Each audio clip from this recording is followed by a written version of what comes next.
Hello students, welcome to BBBM online classes. Myself Mamta, and from today onwards we are going to start the second book, that is the literature book English Reader for class 6.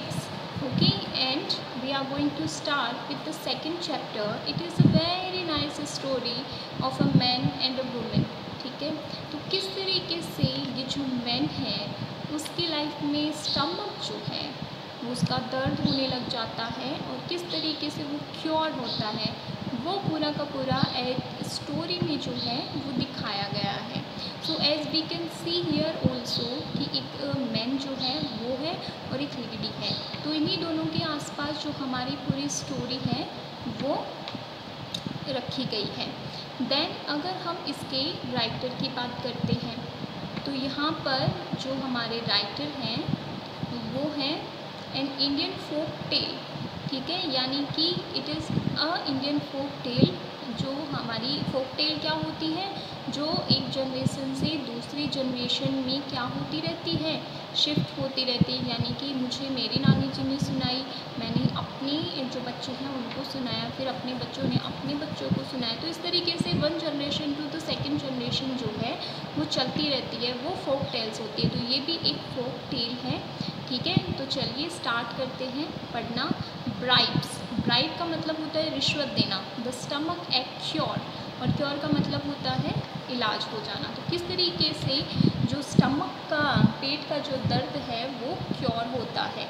अब bribe दी गई है या नहीं दी गई है, दी गई है तो किसको दी गई है, ये हम पढ़ेंगे इस पूरे चैप्टर में.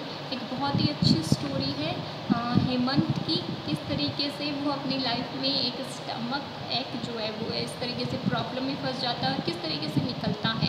तो अनयूजुअल जो सिचुएशंस हैं वो देखते हैं. चलिए स्टार्ट करते हैं पढ़ना. Hemant was holding his stomach and groaning in pen. ठीक है, हेमंत जो है होल्ड करना यानी पकड़ना. तो हेमंत वॉज होल्डिंग इस स्टमक, उसने अपना पेट जो है वो पकड़ के रखा हुआ था. एंड ग्रोनिंग इन पेन, और ग्रोनिंग का मतलब होता है जैसे हम थोड़ी थोड़ी आवाज़ें निकालते हैं ना जब हमें पेन होता है. रो भी नहीं रहे हैं और जो है इस तरीके से आवाज़ कर रहा था. अ storm was raising in his stomach, एक तूफान जो है वो क्या कर रहा था, उसके स्टमक में रेज कर रहा था, उठ रहा था. Actually there was nothing unusual about this, और अगर वास्तव में देखा जाए देयर वॉज नथिंग, कुछ भी नहीं था अनयूजुअल अबाउट दिस, यानी कि वो शायद उसके पेट में जो ये स्ट्रॉम है ये आफ्टर वीक और आफ्टर सम टाइम शायद ये होता ही रहता था उसकी लाइफ में. तो इसमें कुछ अनयूजुअल यानी कि कुछ असाधारण नहीं था. He could not resist good food, resist का मतलब होता है खुद को रोक पाना. ठीक है, तो वो अच्छे खाने को देखकर खुद को रोक नहीं पाता था. एनीथिंग फ्राइड और स्वीट, चाहे वो फ्राइड हो चाहे वो मीठा हो. His insatiable hunger would often result in over eating. Insatiable का मतलब होता है ना रोके जाने लायक, यानी कि भूख जो है वो अच्छे खाने को देखकर उसको इतनी लगती थी कि वो हमेशा रिज़ल्ट उसका क्या निकलता था, ओवर ईटिंग, यानी कि वो बहुत ज़्यादा खा लेता था. And this would be the result, और फिर उसका जो स्टमक है वो पेन करने लग जाता था as a result of over eating. As long as the pain lasted Hemant was full of regret.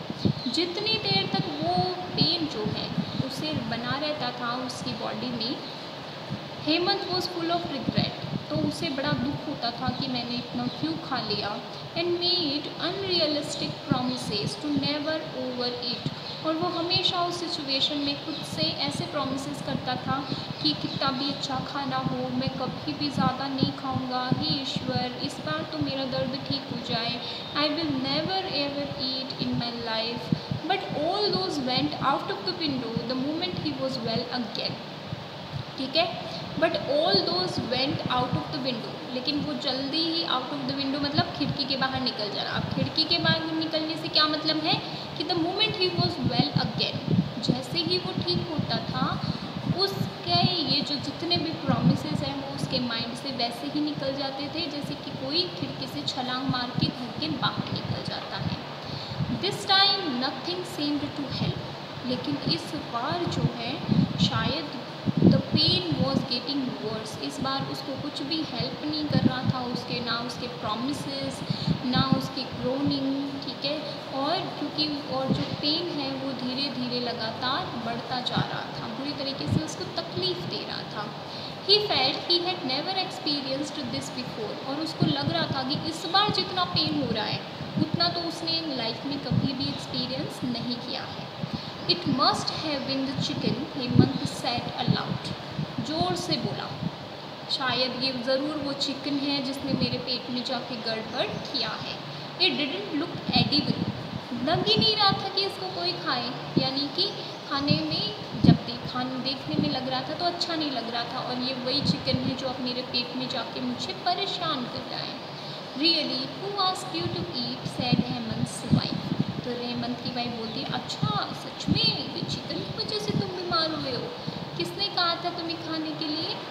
उसकी वाइफ ने उसको बोला, you still at 8 large pieces, लेकिन फिर भी तुमने 8 लार्ज पीस चिकन के खा लिए, एडिबल और नॉट, खाने लायक था या नहीं था, that's enough to make anyone sick, लेकिन अगर कोई भी इंसान 8 लार्ज पीसेस ऑफ चिकन खा लेता है तो ऑब्वियसली कोई भी अच्छा भला इंसान बीमार पड़ सकता है। Don't be ridiculous, said Hemant, you know my appetite, I can eat more than that. और जब ये कमेंट आता है उसकी वाइफ से तो हेमंत कहता है, डोंट बी रिडिकुलस, इतनी बकवास भी मत सोचो, यू नो माई एपेटाइट, तुम तो मैं जानती ही हो कि मेरी डाइट कितनी है, यानी कि मैं कितना खा सकता हूँ। आई can eat more than that, वो तो केवल लार्ज 8 पीसेज ही थे, मैं उससे ज़्यादा भी खा सकता हूँ। If it was not the chicken it must have been the rasgullas, अगर मान लो वो चिकन नहीं होता तो शायद मैं क्या खाता, रसगुल्ला, ठीक है।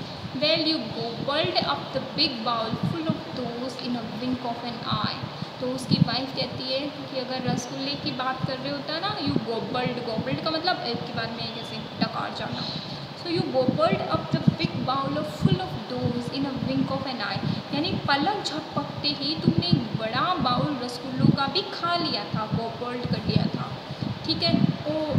Don't just stand there, he grunted in pain, get me some green coconut water that might give me some respite, तो वो बोलता है अच्छा ठीक है, डोंट जस्ट स्टैंड देयर, अब वहाँ पर खड़ी मत रहो, ही ग्रंटेड इन पेन, ठीक है, मतलब पेन में इतनी दर्द में वो जो है उसको कहता है, get me some green coconut water, जो है जो कोकोनट वाटर है वो ला के दो, that might give me some respite, शायद वो मुझे कुछ आराम जो है वो दे सके।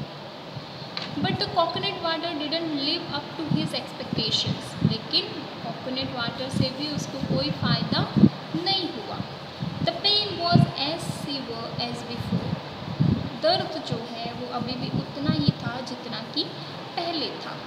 Mother goddess have mercy on this innocent soul, prayed Hemant aloud, और अब हेमंत जो है वो ईश्वर से प्रे करने लगा ज़ोर ज़ोर से, मदर गॉडेस, हे देवी, mercy on this innocent soul, मेरी इस बुरी सी अच्छी सी सोल जो है उस पर थोड़ी तो कृपा करो, please take away the pain and I shall visit the temple to offer you a silver horse, कृपा करके ये पेन जो है, ये दर्द जो है, इसे ले लो, एंड आई शैल विज़िट, और मैं क्या करूँगा, विज़िट करूँगा द टेम्पल, आपके टेम्पल को, मंदिर को, to offer you a silver horse, और मैं ऑफ़र क्या करूँगा, यानी भेंट में क्या चढ़ाऊँगा, एक सिल्वर का घोड़ा, ठीक है। सो ये जो है वो बेचारा वो पड़े पड़े देवी से प्रार्थना करता है कि हे देवी, मेरा पूरा पेन जो है वो आप ले लें, और मैं जो हूँ इसके बदले में जब ठीक हो जाएगा तो आपके टेम्पल में विज़िट करूँगा और एक सिल्वर हॉर्स भी आपको ऑफ़र करूँगा, यानी कि चढ़ा दूँगा आपके मंदिर में। तो इसके बाद में क्या होता है ये हम पढ़ेंगे अपने नेक्स्ट वीडियो में। टिल देन आप जो है एक बार इस पूरे चैप्टर की रीडिंग करिए अलाउड, ताकि it is going to be beneficial for your pronunciation and activities. Thank you.